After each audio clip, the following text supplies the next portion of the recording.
Chapter 5, Southern Sudan, 2008. There was a big lake 3 days' walk from Naya's village. Every year, when the rain stopped and the pond near the village dried up, Naya's family moved from their home to a camp near the big lake. Naya's family did not live by the lake all year round because of the fighting. Her tribe, the Nuer, often fought with the rival Dinka tribe over the land surrounding the lake. Men and boys were hurt and even killed when the two groups clashed. So Naya and the rest of her village lived at the lake only during the 5 months of the dry season when both tribes were so busy struggling for survival that the fighting occurred far less often. Like the pond back home, the lake was dried up. Because it was much bigger than the pond, the clay of the lake bed still held water. Naya's job at the lake was the same as her home, to fetch water. With her hands, she would dig a hole in the damp clay of the lake bed. She kept digging, scooping out handfuls of clay until the hole was as deep as her arm was long.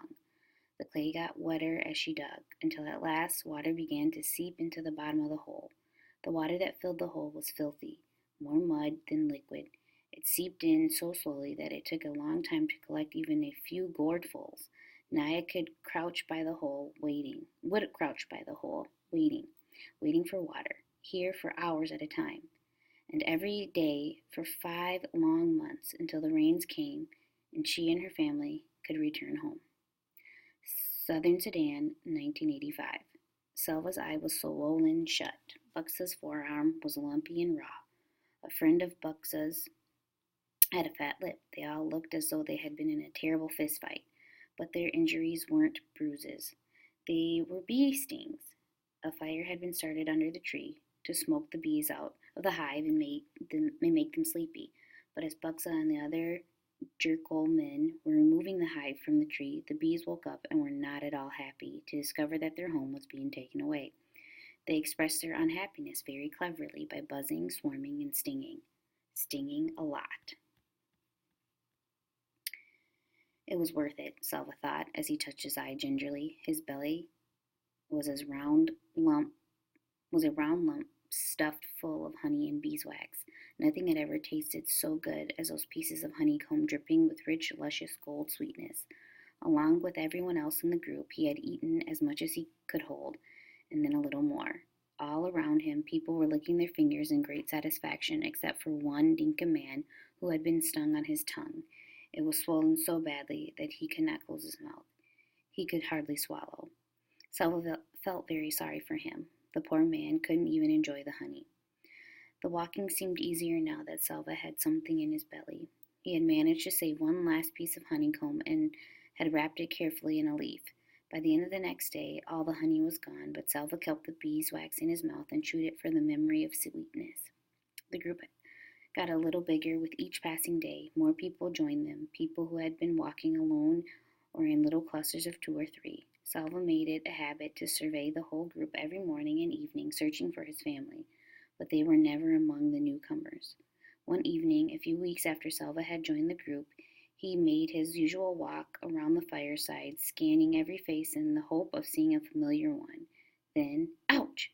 Selva almost lost his footing as the ground under him seemed to move. A boy jumped to his feet and stood in front of him. "Hey, that was my hand you stepped on." The boy spoke Dinka, but with a different accent, which meant that he was not from the area around Salva's village. Salva took a step back. "Sorry, are you hurt?" The boy opened and closed his hand a few times and shrugged. "It's all right, but you really should watch where you're going." "Sorry," Salva repeated. After a moment's silence, he turned away and began searching the crowd again. The boy was still looking at him. "Your family?" he asked. Salva shook his head. "Me too," the boy said. He sighed, and Salva heard that sigh all the way to his heart. Their eyes met. "I'm Salva." "I'm Mario." It was good to make a friend. Mario was the same age as Salva. They were almost the same height. When they walked side by side, their strides were exactly the same length, and the next morning they began walking together. "Do you know where we're going?" Salva asked. Mario tilted his head up and put his hand on his brow to shade his eyes from the rising sun. "East," he said wisely. "We are walking into the morning sun." Salva rolled his eyes. "I know we're going east," he said. "Anyone can tell that, but where in the east?" Mario thought for a moment. Ethiopia, he said. East of Sudan is Ethiopia. Salva stopped walking. Ethiopia? That is another country. We can't walk all the way there.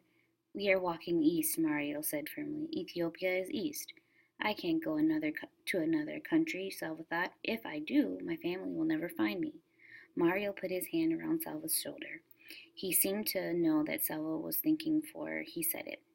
Doesn't matter. Don't you know that if we keep walking east, we'll go all the way around the world and come right back here to Sudan? That's when we'll find our families. Salva had to laugh. They were both laughing as they started walking again, arm in arm, their strides matching perfectly. More than a month had passed since Salva had run from his school into the bush. The group was now walking in the land of the Atut people. In the Dinka language, the Atut were called the people of the lion. Their region was inhabited by large herds of antelope, wildebeest, noons, and the lions that preyed on them.